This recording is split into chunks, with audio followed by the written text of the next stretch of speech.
मिलते हैं। अब इन सिद्धांतों में एक चीज़ और परिवर्तन हो रही थी उस समय, वो थे इनके थॉट्स, क्योंकि अर्थशास्त्र समाज से जुड़े या मानव व्यवहार से संबंधित विषयों में से एक है। अतः हम कह सकते हैं कि मानव की सोच या विचारधारा का भी अर्थशास्त्र पर प्रभाव देखने को मिलता है। आइए देखते हैं कौन कौन सी विभिन्न विचारधाराएं थी। अर्थशास्त्र की सबसे पुरानी विचारधारा जो है वो है classical school of economics. Classical school of economics का मतलब क्या है कि वह सबसे प्राचीनतम विचारधारा है। इस विचारधारा के अनुसार बाजार बाजार स्वतः नियंत्रित होता है नियंत्रित होता है सरकार की न्यूनतम भूमिका होती है सरकार की भूमिका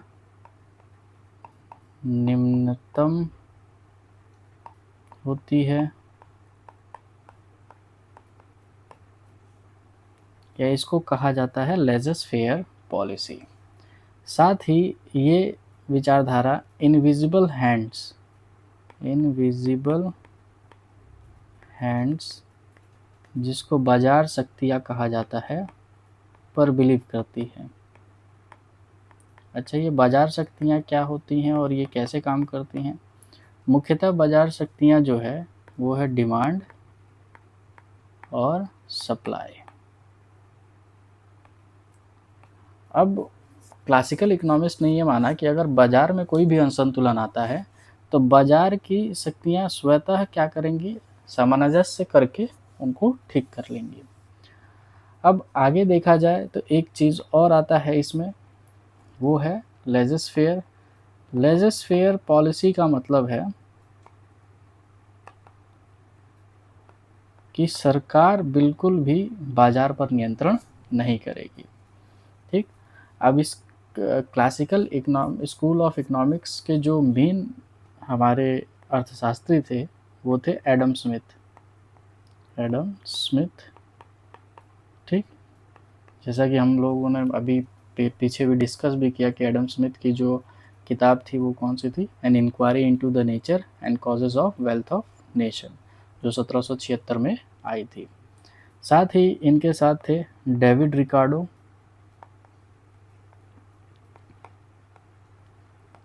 रिकार्डो।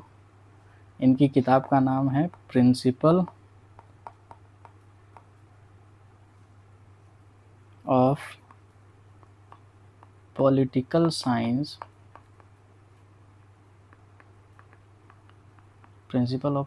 साइंस इकोनॉमिक्स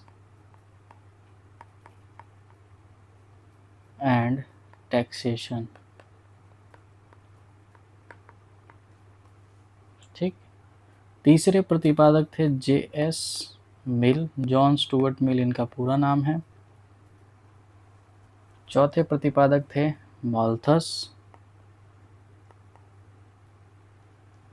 ठीक, तो क्लासिकल ये मानते थे कि एक तो इनविजुअल हैंड की थ्योरी को मानते थे कि बाजार अपने आप ही समायोजित हो जाएगा, और दूसरा लेज़र फेयर की पॉलिसी को मानते थे।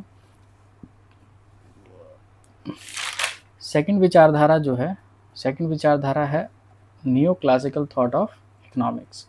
Neo classical thought of economics जो है क्लासिकल थॉट ऑफ इकोनॉमिक्स के सिद्धांतों का प्रयोग करता है, लेकिन उसमें थोड़ा सा मॉडिफिकेशन करके। ये सामान्यतः उपयोगितावाद एवं सीमांतवाद पर निर्भर है। सीमांतवाद पर निर्भर है। ये श्रम के सिद्धांतों को परिवर्तित कर देता है। जैसे क्लासिकल्स ने श्रम के सिद्धांतों को ज़्यादा प्रबल माना, जबकि उपयोगितावाद और सीमांतवाद न्यू क्लासिकल ने इसे उपयोगितावाद और सीमांतवाद में परिवर्तित कर दिया। इसके मुख्य प्रतिपादक हैं एल्फ्रेड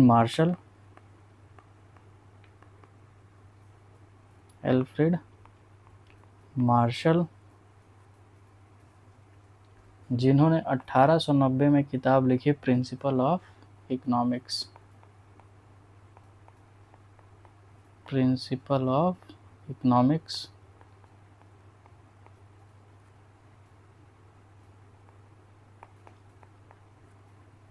दूसरे प्रतिपादक हैं स्टैनली जीवोन्स। स्टैनली जीवोन्स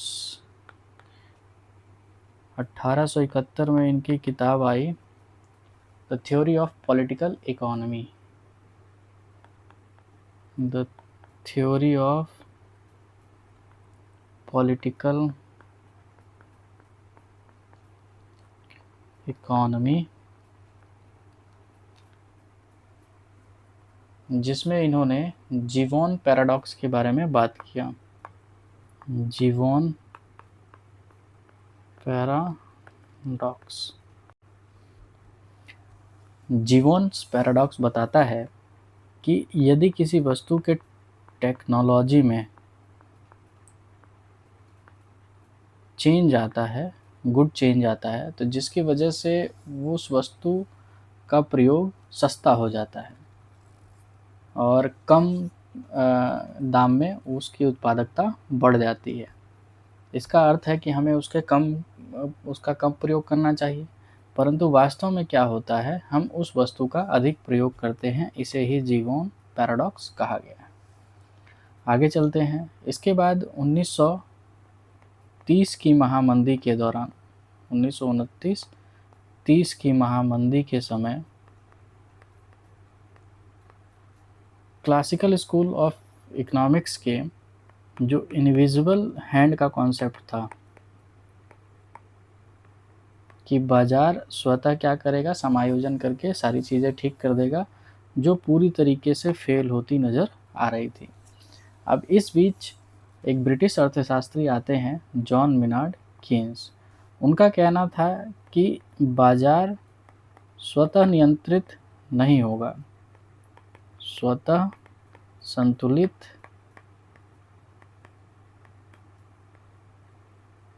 दीर्घकाल में होगा,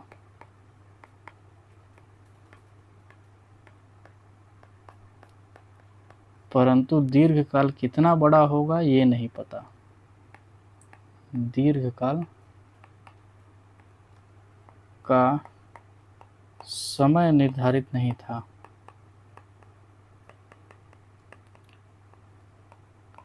इसीलिए कीन्स ने कहा कि दीर्घकाल में हम सभी क्या होंगे, मर जाएंगे। और उन्होंने बताया कि अगर इकोनॉमिक प्रॉब्लम को दूर करना है तो लॉन्ग टर्म के साथ साथ हमें शॉर्ट टर्म में भी ज़्यादा ध्यान देना पड़ेगा। और उन्होंने सरकारी हस्तक्षेप को आवश्यक बताया। सरकारी हस्तक्षेप को आवश्यक बताया। कीन्स ने अपनी पुस्तक लिखी, उस पुस्तक का नाम क्या था, जनरल थ्योरी ऑफ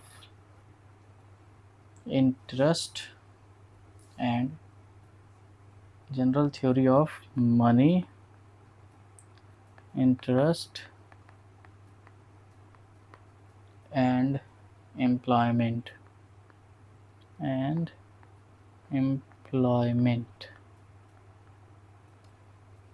ठीक। अब कीन्स किन किन चीज़ों की बात करते हैं। कीन्स बात करते हैं इफेक्टिव डिमांड की, जिसको फर्दर हम मैक्रो इकोनॉमिक्स में जब कीन्स के फुल एम्प्लॉयमेंट थ्योरी पढ़ेंगे तो वहाँ और डिस्कस करेंगे। गवर्नमेंट इंटरवेंशन की बात करते हैं, गवर्नमेंट इंटरवेंशन। फिस्कल पॉलिसी की बात होती है, फिस्कल पॉलिसी। फिर वो बताते हैं कि स्टिकी वेज रेट्स के बारे में बताते हैं, स्टिकी वेज रेट। साथ ही वो पैराडॉक्स ऑफ थ्रिफ्ट भी देते हैं, पैराडॉक्स ऑफ थ्रिफ्ट। क्या है पैराडॉक्स ऑफ थ्रिफ्ट, उसको देख लेते हैं। देखिए, पैराडॉक्स ऑफ थ्रिफ्ट को देखने से पहले हमें समझना होगा कि जॉन मेनार्ड कीन्स जब 1929 की महामंदी आती है, तो वो इस बात को बताते हैं कि अगर दीर्घकाल तक हम सभी जो है वेट करेंगे, तो काल में कोई भी नहीं बचेगा। ठीक। अब क्यों नहीं बचेगा? क्योंकि दीर्घकाल का कोई भी समय निर्धारित नहीं था, इसीलिए जॉन मेनार्ड कीन्स ने कहा कि दीर्घकाल में हम सभी क्या होंगे? मर जाएंगे। तो पैराडॉक्स ऑफ थीफ्ट का मतलब क्या है कि हम जानते हैं कि सेविंग जो है इन्वेस्टमेंट को बढ़ाती है। ऐसा मानना है कि सेविंग से हम क्या करते हैं? इन्वेस्टमेंट इंक्रीज करते हैं। तो अगर हम इंडिविजुअल सेविंग्स को इंक्रीज कर दें, तो वो क्या करेगा? इकोनॉमी में लोअर इनकम को जनरेट करेगा, क्योंकि सेविंग करेंगे तो पर्टिकुलरली कंजम्पशन कम होगा, क्योंकि सेविंग और कंजम्पशन का जो रिश्ता है वो क्या होता है? इन्वर्स होता है। अगर सेविंग बढ़ेगी तो कंजम्पशन कम होगा, और अगर कंजम्पशन बढ़ेगा तो सेविंग कम होगा। तो अगर सेविंग बढ़ाते हैं तो कंजम्पशन कम होगा, जिसका डायरेक्टली इफेक्ट पड़ेगा प्रोडक्शन पर। इसी चीज़ को पैराडॉक्स ऑफ थ्रिफ्ट कहा गया। दूसरी चीज़, और आगे बढ़ते हैं, और कौन कौन से लोग इसमें हैं? इसमें जॉन मेनार्ड कीन्स की विचारधारा में पॉल सैमुएल्सन, J.R. हिक्स आदि सम्मिलित हैं। चौथी विचारधारा जो है वो है neo Keynesian school of economics की। तो neo Keynesian school of economics में जो विचारधारा है कीन्स की, उसी विचारधारा को और मॉडिफाई करके क्लासिकल विचारधारा के साथ जोड़ दिया जाता है। क्लासिकल प्लस केनेसियन विचारधारा को जोड़ के नियो केनेसियन विचारधारा बनाया जाता है। इस विचारधारा में क्लासिकल और केनेसियन दोनों के विचारों को एक साथ रखा जाता है। इसमें जो मुख्य प्रतिपादक हैं वो हैं जेम्स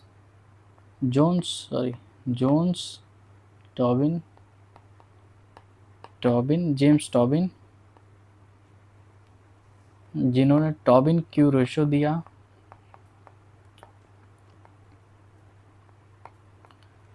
जो इन्वेस्टमेंट एंड पोर्टफोलियो के लिए ज़रूरी है। साथ में इसमें आते हैं फ्रांसिस मॉडगिलियानी,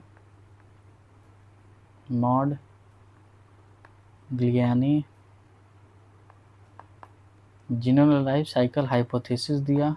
लाइफ साइकिल हाइपोथेसिस